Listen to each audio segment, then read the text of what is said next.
Perkenalkan, nama saya Disliana dengan NIM 230306034 dari kelas B. Di sini saya akan menjelaskan tentang pengertian metabolisme lipid. Metabolisme lipid yaitu mengacu pada proses di mana tubuh memecah dan membangun lipid yang merupakan sekelompok senyawa heterogen yang berhubungan dengan asam lemak dan disimpan dalam tubuh sebagai penghasil energi. Lipid sangat penting untuk berbagai fungsi tubuh, termasuk produksi energi, isolasi, dan pengangkutan vitamin yang larut dalam lemak. Nah, metabolisme lipid melibatkan katabolisme dan anabolisme, yang dimana katabolisme melibatkan pemecahan lipid menjadi komponen yang lebih kecil seperti asam lemak dan gliserol yang kemudian digunakan untuk produksi energi atau proses metabolisme lainnya. Dan anabolisme di sisi lain melibatkan sintesis lipid dari komponen yang lebih kecil yang kemudian disimpan atau digunakan untuk berbagai fungsi tubuh. Baiklah, di sini saya akan menjelaskan tentang degradasi lipid. Lipid yang terabsorpsi dari makanan akan mengalami hidrolisis oleh enzim lipid menjadi asam lemak bebas. Lalu asam lemak bebas mengalami oksidasi oleh enzim oksidatif menjadi asam lemak jenuh dan tidak jenuh rantai pendek.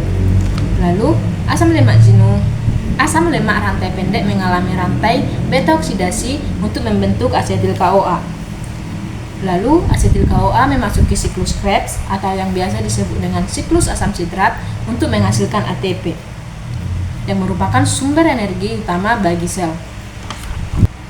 Skema ini menggambarkan jalur utama degradasi lipid dalam tubuh untuk menghasilkan energi melalui serangkaian reaksi enzimatik. Baiklah, berikut adalah penjelasan yang lebih lengkap terkait skema biosintesis asam lemak. Yang pertama yaitu asetil CoA. Asetil CoA berasal dari oksidasi karbohidrat, lemak, atau protein dalam metabolisme sel. Asetil CoA merupakan unit dasar pembentukan asam lemak. Dan yang kedua, malonyl CoA.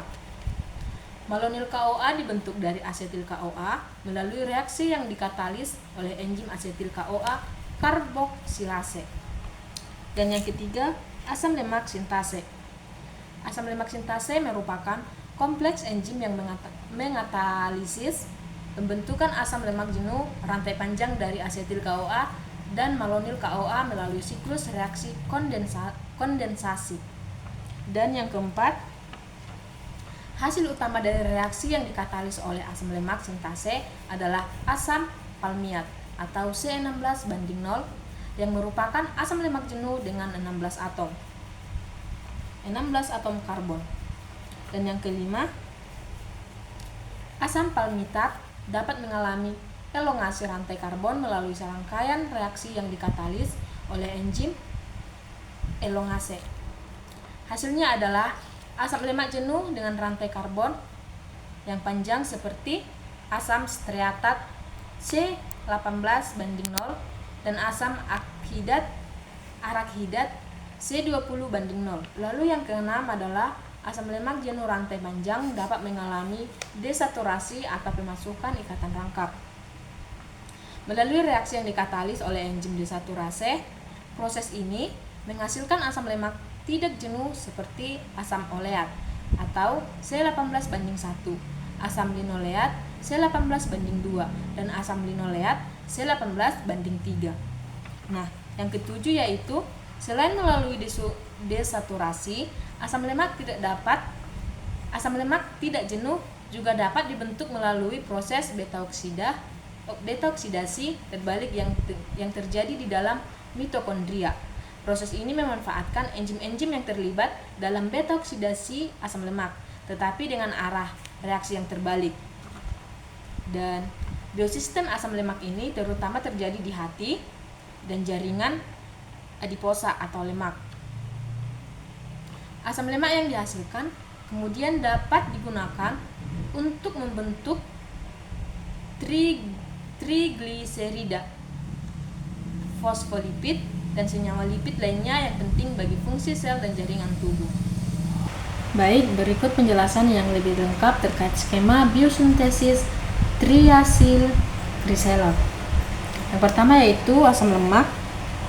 Asam lemak jenuh dan tidak jenuh dapat berasal dari diet atau disintesis dalam tubuh melalui jalur biosintesis asam lemak. Asam lemak ini akan digunakan dalam pembentukan triacylglycerol. Dan yang kedua yaitu asetil CoA. Asetil CoA merupakan unit dasar yang dibutuhkan untuk membentuk glycerol 3-fosfat. Dan yang ketiga ada glycerol 3-fosfat. Glycerol 3-fosfat dibentuk dari gliserol melalui dua reaksi enzimatik. Yang pertama yaitu gliserol difosforiasi oleh enzim gliserol kinase menjadi gliserol 1-fosfat. Yang kedua yaitu gliserol 1-fosfat kemudian diubah menjadi gliserol 3-fosfat oleh enzim gliserol 3-fosfat dehidrogenase. Dan yang keempat yaitu asam lemak sintase atau kompleks glisin fosfat. Kompleks enzim asam lemak sintases mengkatalisis penggabungan dua molekul asam lemak dengan gliserol 3-fosfat untuk membentuk asam fosfatidik. Dan yang kelima ada asam fosfatidik. Asam fosfatidik adalah fosfogliserida yang terbentuk dari penggabungan dua molekul asam lemak dengan gliserol 3-fosfat. Dan yang keenam ada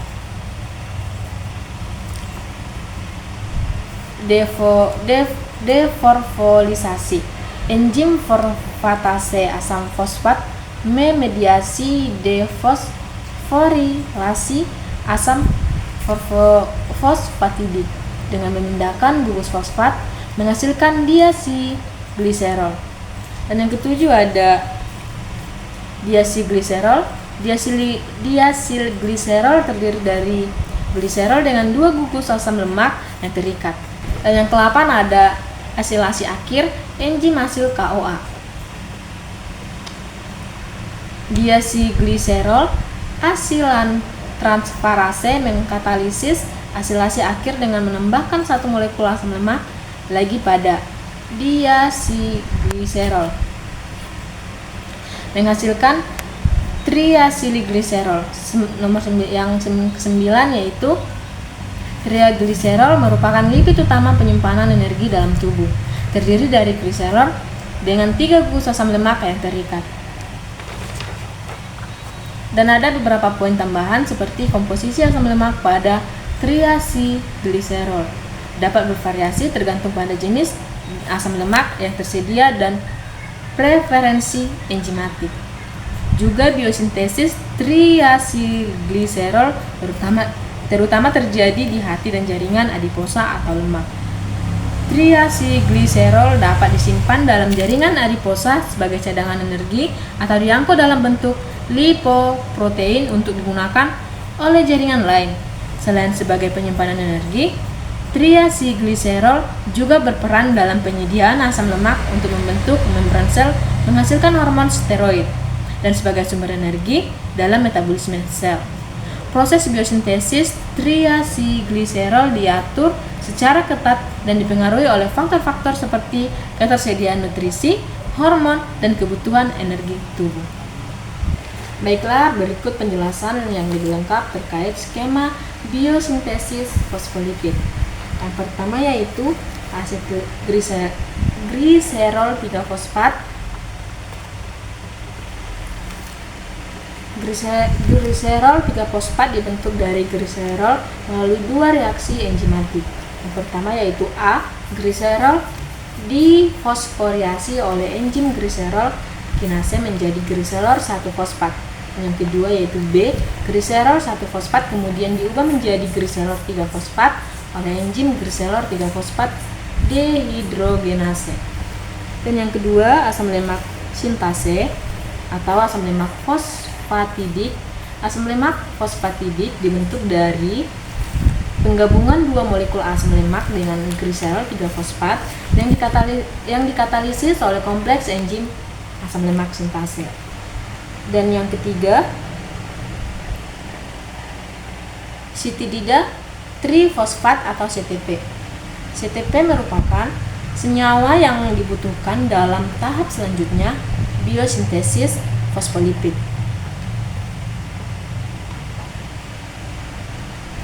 Dan yang keempat yaitu CDP atau diacylglycerol sintase enzim.